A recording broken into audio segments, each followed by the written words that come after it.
안녕하세요. 오늘은 내 손에서 하나가 되리라, 내 손에서 하나가 되리라 라는 제목을 가지고 에스겔 37장 15절에서 28절까지 말씀을 함께 살펴보겠습니다.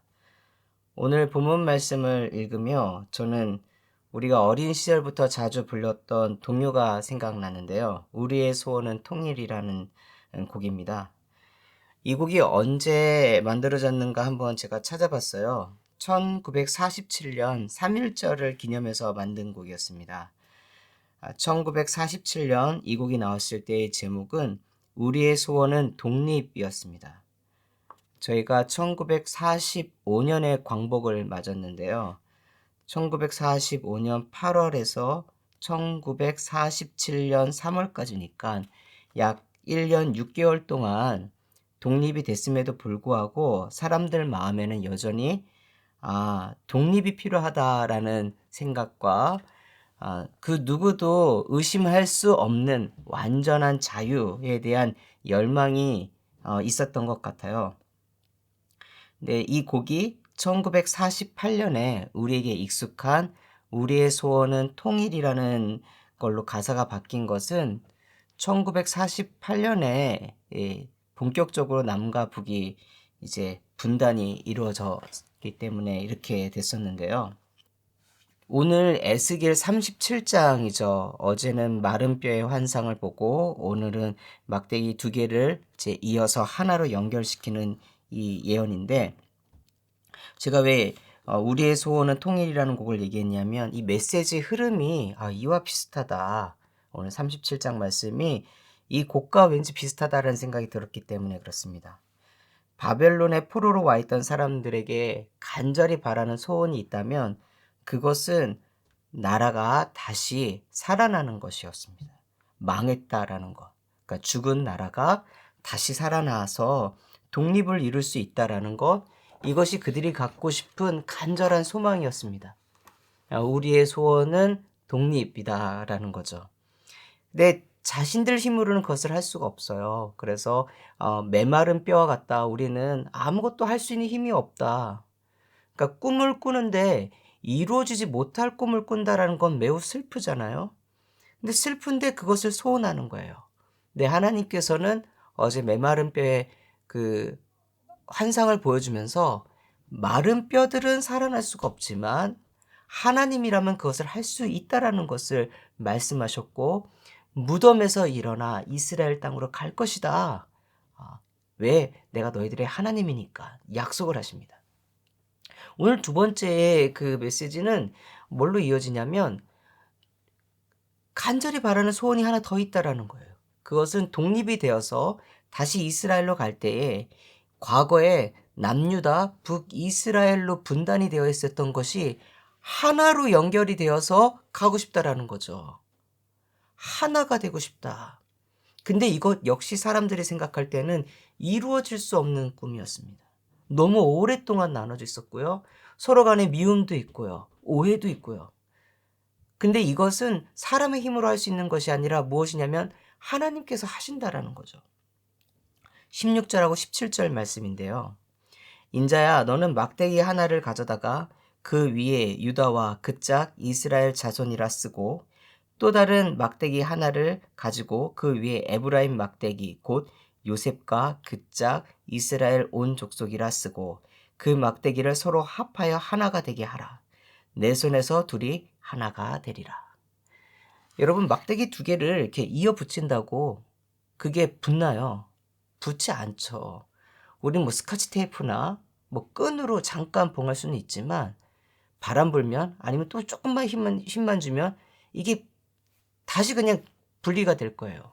근데 하나님께서 하시고자 하는 것은 무엇이냐면 막대기 두 개가 있는데 이 두 개를 연결해서 하나인 것처럼 있겠다라는 거죠. 사람은 할 수가 없는데 하나님께서는 이것을 할 수 있다라는 것입니다. 물리적으로 이 두 개인 막대기가 하나가 될 수 있도록 하는 것은 사람이 할 수가 없어요. 마치 마른 뼈를 사람이 다시 살릴 수 없는 것처럼. 그러나 뭡니까? 너무나도 간절히 바라는 이 꿈을 하나님께서는 이루신다라는 것이에요.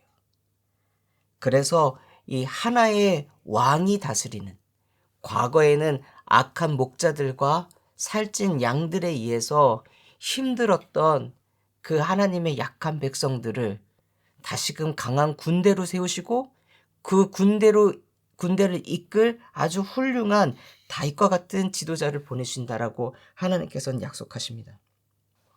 이 이야기를 들을 때에 이렇게 들을 수 있을 것 같아요. 어떤 사람들은 이 이야기를 야, 내가 하늘의 별을 따다 줄게 라고 하는 것처럼 너무나도 뜬금없는 얘기다, 헛소리다 라고 들을 수 있었겠지만 하나님의 말씀은 이루어진다라고 하는 믿음을 갖고 있었던 사람이라면 어떻게 할까요?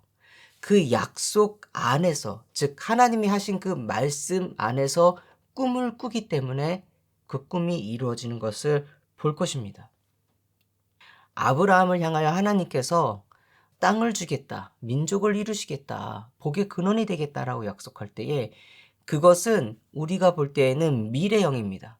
근데 아브라함은 그것을 미래형으로 받는 것이 아니라 미래에 이미 이루어진 것을 믿는 믿음으로 계속 그것을 걸어가고 있었던 것처럼 개인이나 민족이나 어떠한 공동체나 마찬가지예요. 오늘 내가 꾸는 꿈이 나의 욕심과 나의 이익을 어떤 베이스로 두고선 소망하는 것이라면 그것은 이루어질지 않을지 모르는 슬픈 꿈입니다. 꿈은 누구나 꿀 수 있어요. 그런데 그것이 이루어질 것을 보장받지 못한 꿈은 슬픈 꿈이죠.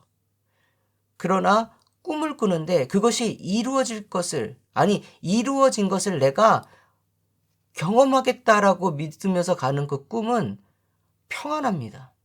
그리고 강해요. 왜? 그렇게 될 거니까. 그런 믿음으로 나라의 회복과 민족이 하나됨을 위해서 기도하는 것. 이것이 믿는 사람의 태도인 것 같아요. 오늘 저희 민족을 한번 봤으면 좋겠어요. 저희도 남과 북이 나뉘어져 있죠. 이것이 하나가 되길 원합니다. 그러나 사람이 많은 활동들을 한다 할지라도 결국 이게 사람의 힘으로 결코 이루어질 수 없고요. 역사 안에서 움직이시는 하나님의 섭리가 있어야지만 하나가 될 수 있습니다. 그 믿음으로 우리가 계속 기도하는 사람이 되었으면 좋겠어요.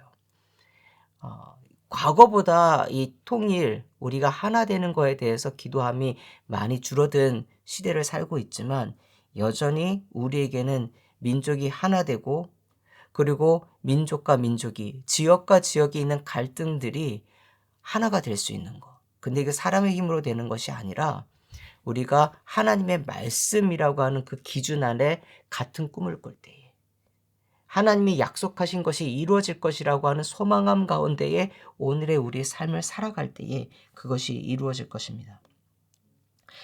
오늘 나는 어떠한 말씀을 근거로 꿈을 꾸고 사는지 그리고 기도하는지 돌아봤으면 좋겠습니다. 하나님의 말씀으로 주신 그 꿈, 그 말씀에 기초한 내린 그 꿈은 이루어집니다. 오늘 기도하며 하나님의 말씀으로 주신 꿈을 이루기 위하여 힘쓰시는 주님의 귀한 자녀들, 백성 되기를 간절히 소원하면서 오늘 말씀 마치겠습니다.